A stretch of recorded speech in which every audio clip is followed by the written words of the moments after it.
Hey everyone, it's Christiane. I've been getting a couple questions about how to use Cookidoo, so I wanted to make a few videos and show you a few things.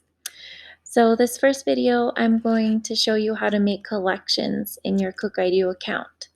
So the first thing I'm going to do is search for cupcakes because for this example, I'm going to show you how to make a cupcake collection for your recipe folders. So in the United States, I found 15 results here that are coming up for me. And let's just take this vanilla cupcake recipe for an example. So you could go ahead and click on the little three dots here and go ahead and add to your collection.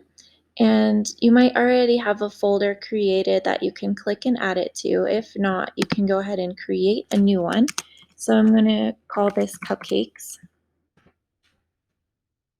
And now it's been added to my cupcake collection. So let's just add one more, these strawberry cheesecake cupcakes, just so I can show you that it's there now. When I go to add to collection, it's in alphabetical order, so you can go ahead and scroll down to find it under cupcakes.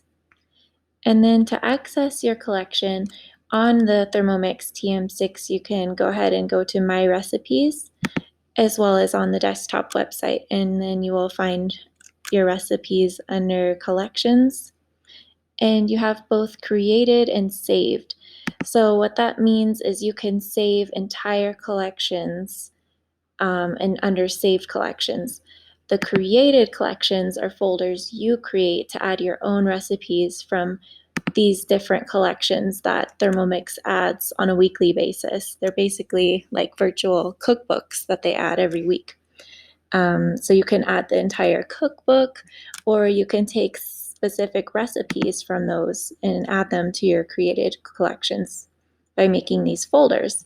So when I scroll down, I will find my cupcake collection, and there are my recipes. So again, do this on your TM6. You just go under My Recipes and Created Collections, and you will find everything there.